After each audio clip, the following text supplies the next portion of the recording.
2000ல் தனுஷ் இண்டஸ்ட்ரிக்கு வரார், தமிழ் இண்டஸ்ட்ரிக்கு. துள்ளுவதோ இளமை திரைப்படத்தின் மூலமாக.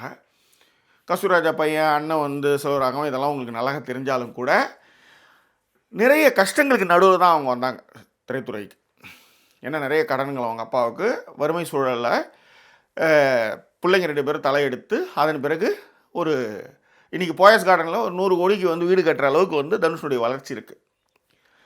தனுஷ் மீதான விமர்சனங்கள் அது அது ஒரு பக்கம். அதுக்கு என்ன வேணாலும் நீங்கள் பேசிக்கங்க. அதுக்குள்ளே நான் வரவே இல்லை. ஆனால் ஒரு கட்டத்தில் ஒரு தான் மொக்கம் வாங்கின விஷயம், இல்லை நான் என்னுடைய கால்குலேட் தப்பான விஷயம் ஒன்று வந்து நான் வந்து வெளிப்படையாக ஒரு பொதுத்தளத்தில் ஒத்துக்கிறேன்னு வச்சுக்கோங்க. அது சாதாரண விஷயம் இல்லை. அதை அவங்க செய்யணும்னு அவசியம் இல்லை. ஆனால் நீங்கள் நிறைய இடத்துல நீங்கள் கவனிச்சு பார்த்தீங்கன்னா தெரியும், கஷ்டப்பட்ட பின்னணியிலேருந்து வந்தவங்க கிட்ட வந்து அந்த பாராட்டுதல் குணம் இருக்கும். அது காரணம் என்னென்னா, அந்த பாராட்டுக்காக தான் எல்லாருமே நம்ம ஏங்கிட்டு இருக்கோம். அந்த பாராட்டு வந்து நம்மளுக்கு வந்து எளிதில் கிடச்சிடாது.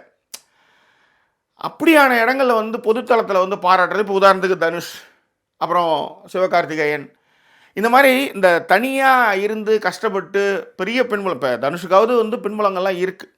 அப்பா வந்து டைரக்டரு, அண்ணன் வந்து டைரக்டர் அப்படின்ட்டு.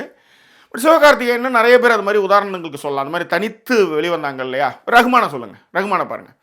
நிறைய விஷயங்கள் வந்து அவர் வந்து பாராட்டுவார். கஷ்டப்படுற இடங்களில் முக்கியமாக திறமை இருக்கிறவங்க வந்து தூக்கி விடணும் அப்படின்ற தாட் ப்ராசஸ்லாம் அவங்களுக்கு இருக்கும். ஏன்னா தங்களை வந்து அந்த இடத்துல பொருத்தி பார்த்துக்குவாங்க.